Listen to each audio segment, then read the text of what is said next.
अस्सलाम वालेकुम स्टूडेंट। आज का जो टॉपिक है वो भी वर्ड प्रॉब्लम ही है, क्योंकि इसके जो हैं 3 एग्जाम्पल हो चुके थे और बाकी 2 एग्जाम्पल रहते हैं। तो आज वाला जो एग्जाम्पल है वो है डी ए बी सी हो गए थे।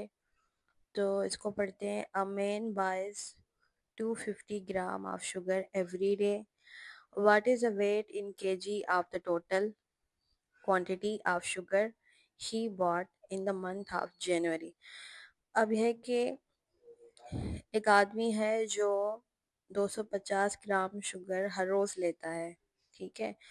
इनका है कि आप जो हैं उसका आपने केजी में बताना है कि कितना होगा, और ये भी बताना है कि उनकी जो क्वांटिटी है जो ये रोज़ लेता है, जनवरी के मंथ में इन्होंने टोटल कितना लिया होगा।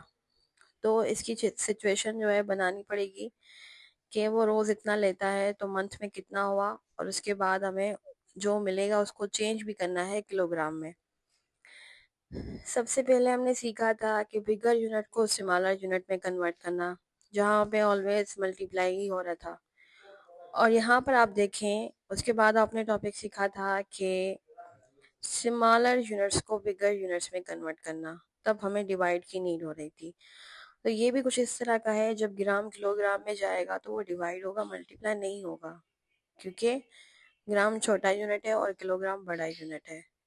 तो इसकी एक तरह से प्रॉब्लम की जो है सारी जो चीज़ें गिवन है वो लिखेंगे, और जो चीज़ें नहीं गिवन है वो फाइंड करेंगे।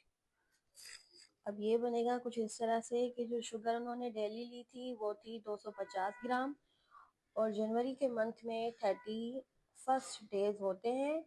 तो फिर हमें टोटल शुगर फाइंड करनी है ग्राम्स में, तो हम 250 ग्राम को मल्टीप्लाई करवाएंगे 31 के साथ, ताकि पता लग जाए कि जो रोज़ लेता है तो उसके जनवरी के मंथ में कितना होगा। तो 31 के साथ मल्टीप्लाई करवाने में जो आंसर मिला है वो है 7750 ग्राम्स।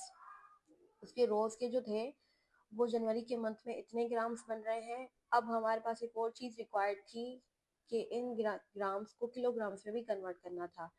तो आप बताएं कि 1 किलोग्राम में कितने ग्राम होते हैं? 1000 ग्राम होते हैं। तो फिर हम इस सब ग्राम्स को डिवाइड करवाएंगे 1000 के साथ, तो हमारा आंसर ये आ गया।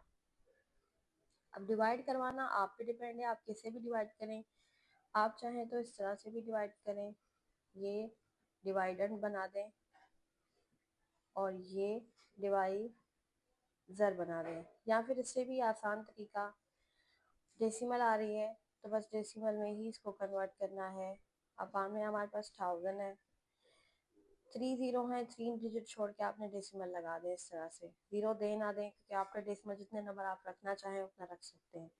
तो बुक का भी आंसर यही है, और इसका जो यूनिट होगा वो केजी होगा, क्योंकि अब ये किलोग्राम में चेंज हो चुका है ग्राम से।